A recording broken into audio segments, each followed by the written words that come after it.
Welcome to the Lifelong Learning Executive Education Series. I'm your host, Andy Storch, and I'm excited to be joined today by Tim Blakesly, Assistant Dean of Executive Education at the USC Marshall School of Business. And Tim, I thought we'd start right away with this idea of executive education. You know, a term you hear a lot of different universities have some form of executive education. Let's start by defining what is executive education. What does it mean and what can people expect from exec ed? You know, in Tim's world, if I were to rebrand executive education, I really would call it what we've named this series, which is lifelong learning. You know, I think executive education to some of the audience members might be a stodgy label. And certainly, you know, we do have executives that are participants that we target to. But if we change and rebrand it and think it more broadly about lifelong learning, then it really is more of what we do on a day-to-day basis. So, you know, as I think about answering and responding to these questions that you pose, I suspect that we probably have a great deal of members in the audience who are talent and learning professionals. So I might answer part of a question to that audience, but then I'm hoping we have a lot of business professionals thinking about, you know, and considering, should I even think about executive education?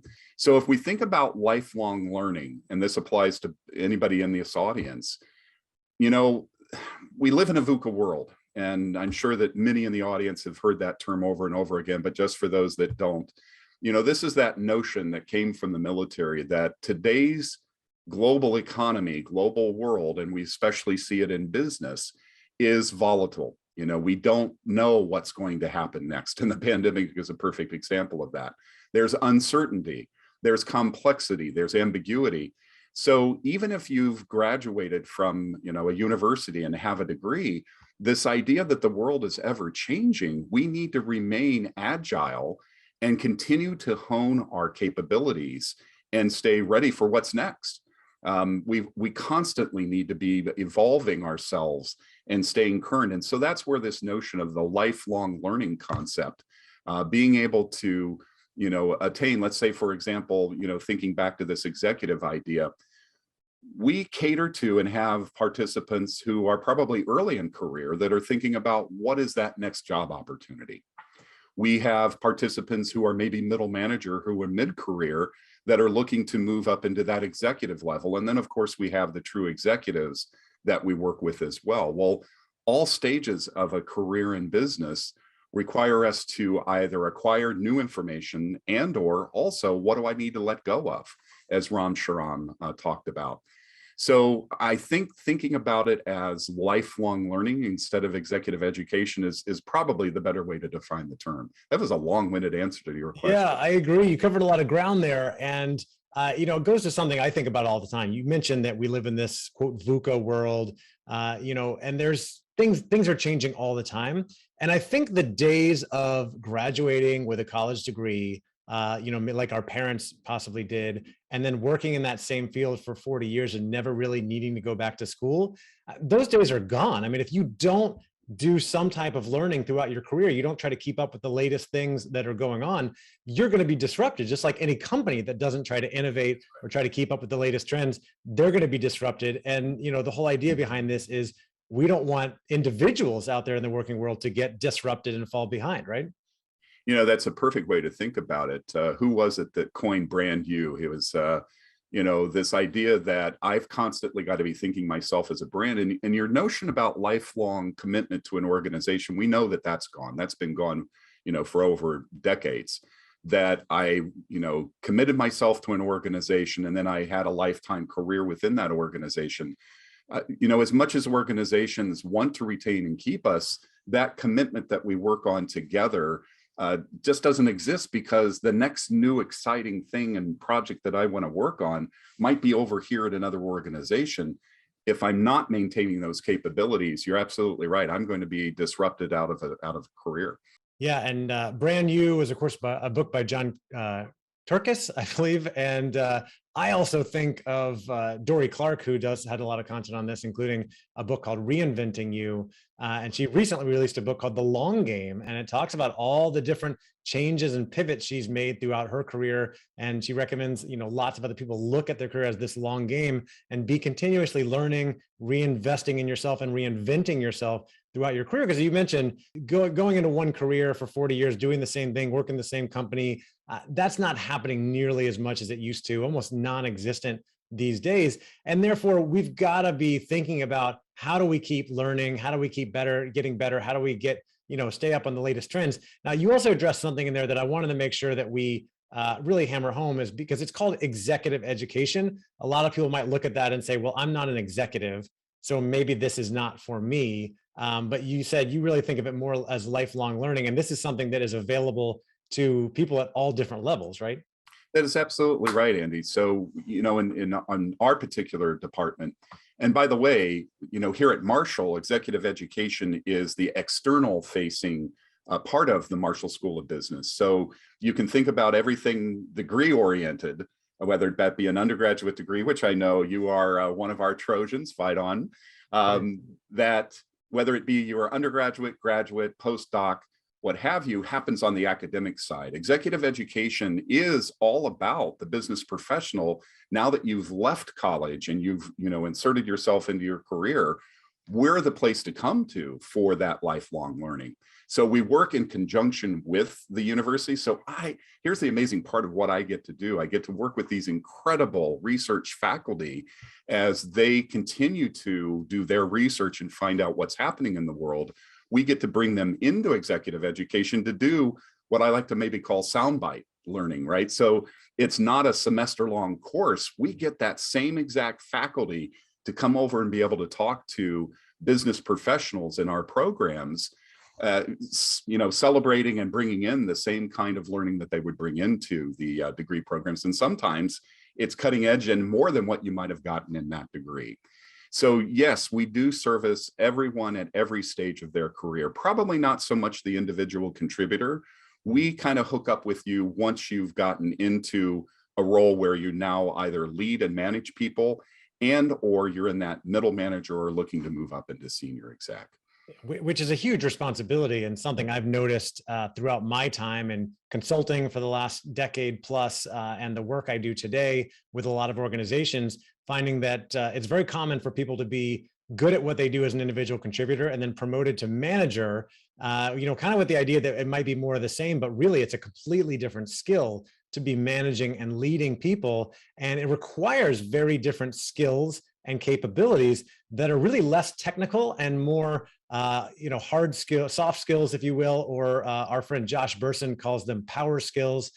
These are things that are becoming more and more important in the workplace. Let's do touch upon that. And you and I are both fans of Josh, as I suspect many in our listening audience here will be as well.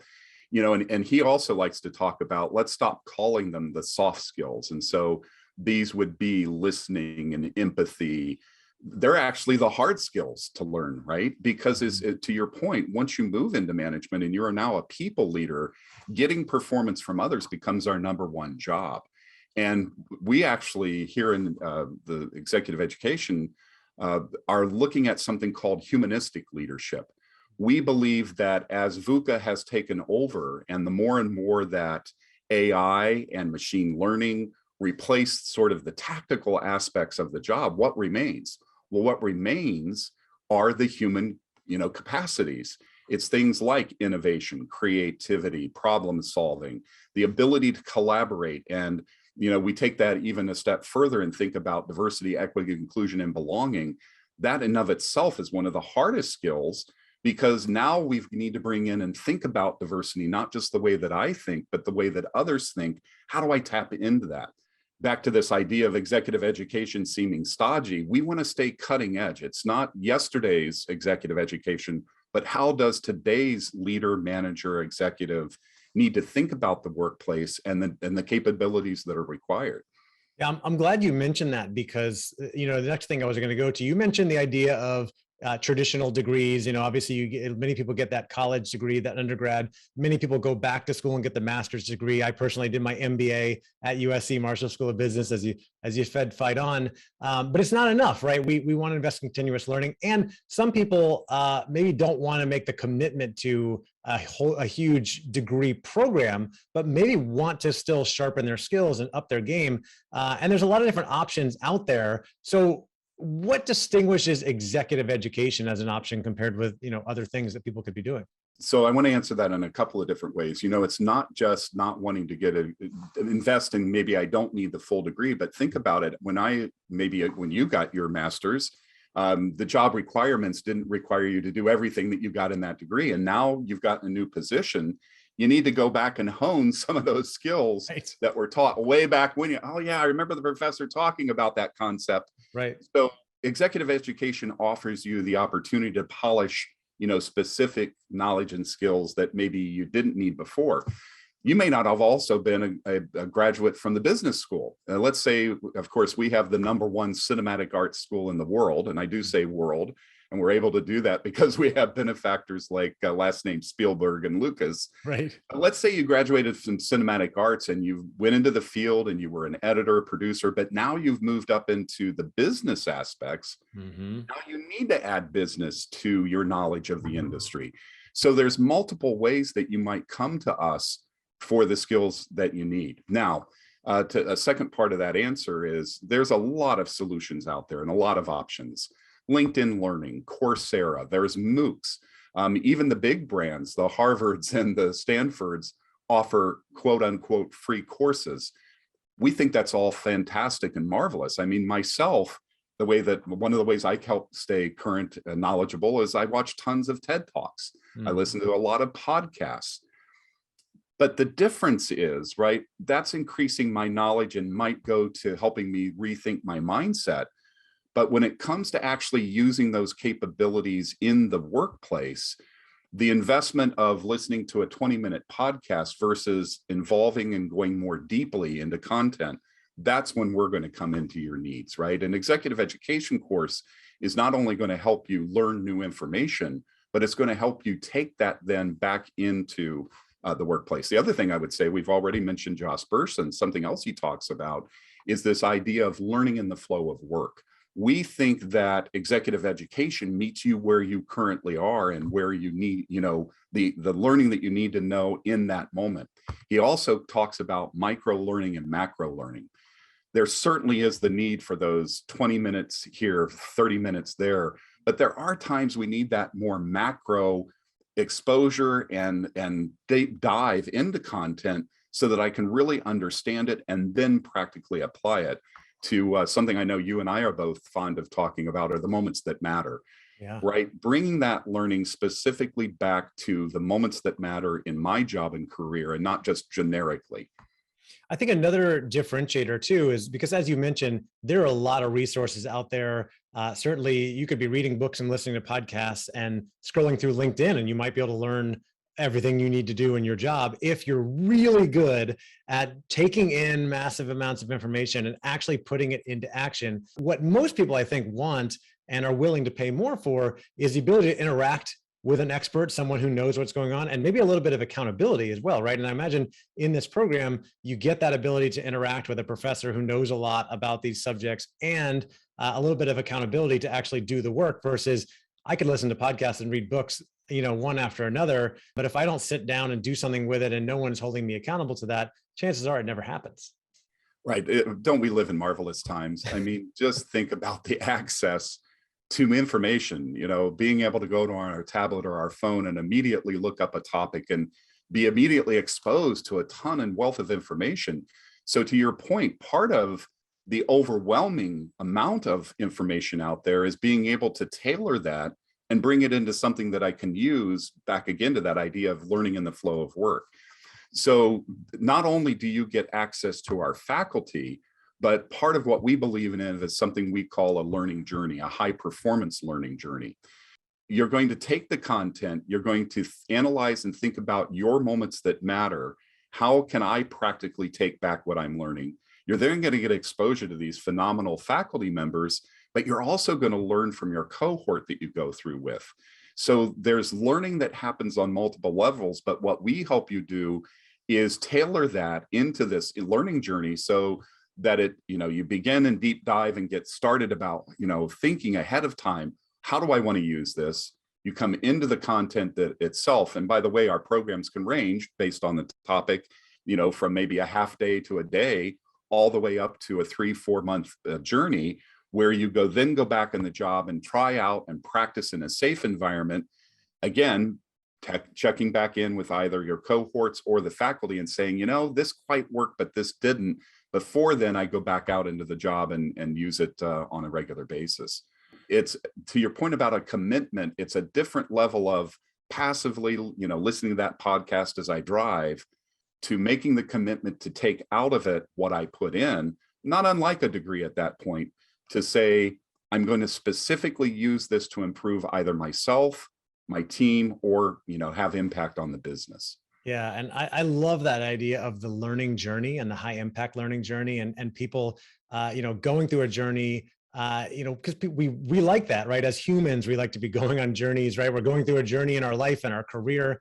And it takes us through that. And it's not just one hit, learn this thing, and then you're going to be able to use it. It's a chance to learn, practice, pivot, update, learn more, practice again. And I found throughout my career, I've done a lot of investment, a lot of learning myself.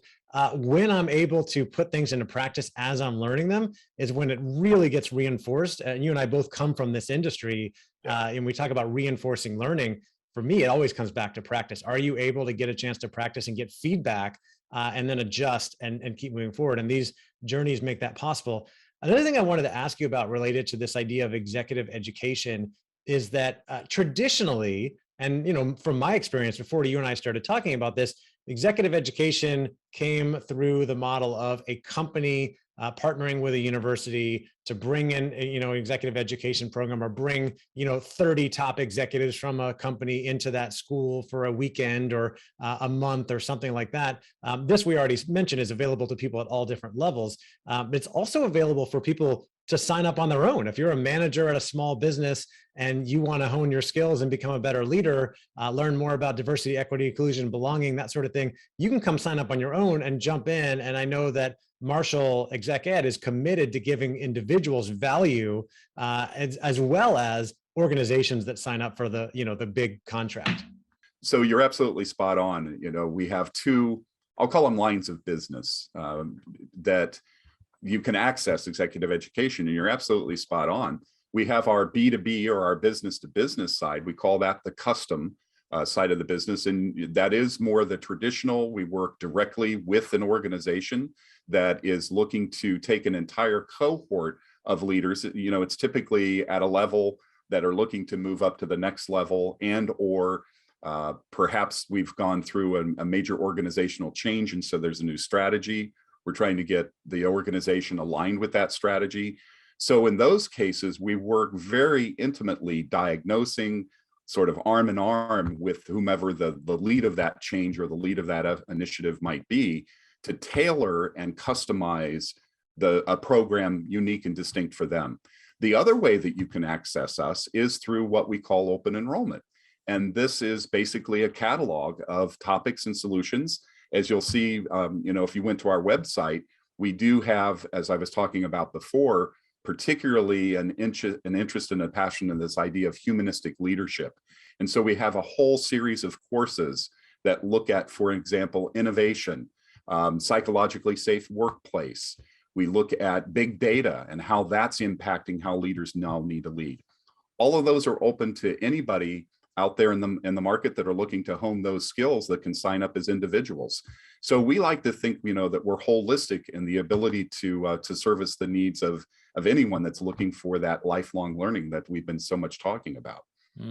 Absolutely. It makes sense. Available to both markets, and anybody can come in and sign up for this and up their game, right? You don't have to wait for your company to offer you these things, because let's face it, there's some great organizations out there that give a lot of development opportunities to their people, but I think 80% of organizations or more out there are not really offering much in the way of learning and development. People need to take it upon themselves. Again, going back to the beginning of our conversation, if they don't want to be disrupted, right? They want to stay relevant and be able to set themselves up for success, either in the the role and the career they're in with their company now, or possibly for a different job down the line. The last thing I want to ask you about, Tim, is we touched on this a little bit, but there's a lot of options out there. There's certainly other universities that offer executive education programs as well. What sets Marshall apart? Why is this the place to come if you are trying to really up your game, invest in yourself, and be relevant for the future of work?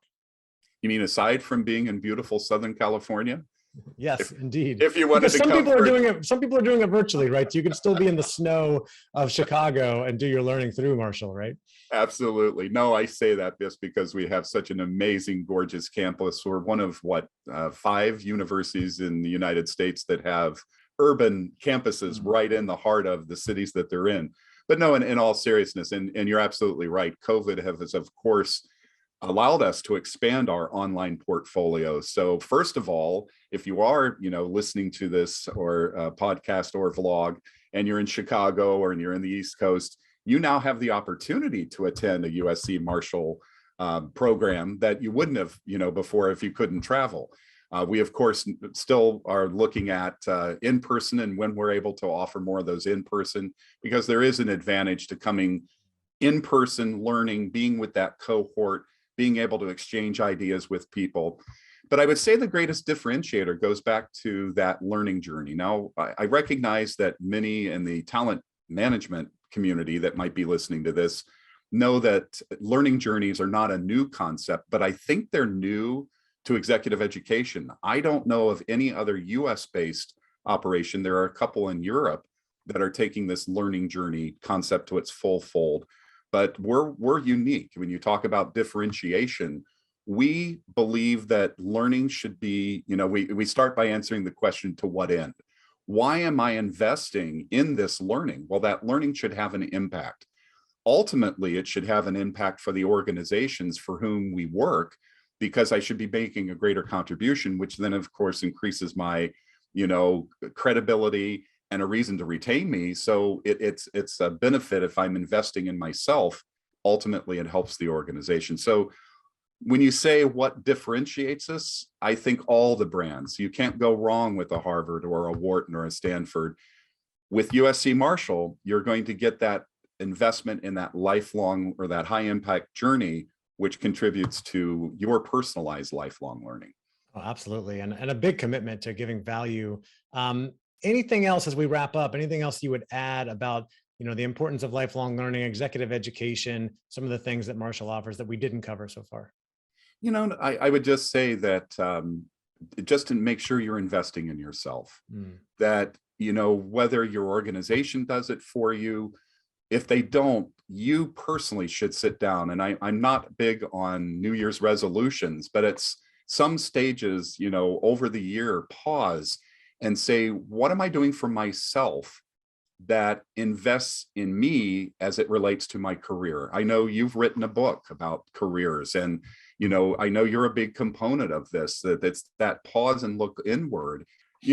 Just make sure you're making that time to say, am I on the path, and is the learning that I'm choosing helping me along that path? So it's that introspection, taking the time. A great coach can help you do that. Reading Andy's book can help you do that. But however you choose to do it, make sure that you are aligned with what you hope to achieve in a career, and then making that selection of how does learning and development augment and supplement that. Yeah, I agree completely. And I appreciate you mentioning my book, Own Your Career, Own Your Life. I have a full chapter in there about the importance of investing in continuous learning to set you up for future success. I think it is absolutely critical, whether you are a corporate employee, you're working in or running a small business, you're a solo entrepreneur like me. I personally have invested thousands of dollars in my own continuing education and learning and development and growth since I got my MBA over 10 years ago. And it's something I'm going to continue to do year after year throughout the rest of my career, probably until I'm well into my 90s, because I'm hungry for knowledge. I'm curious. I want to keep learning. The world is changing all the time. The pace of change keeps accelerating, getting faster. And I want to be able to keep up, and I want other people to be able to do that as well. And obviously, as you've mentioned, USC Marshall Executive Ed is a great resource for that. So Tim, thank you so much for taking the time to do this today. I really enjoyed it, and I'm looking forward to having more of these discussions in the future. Pleasure being here, Andy. Be well.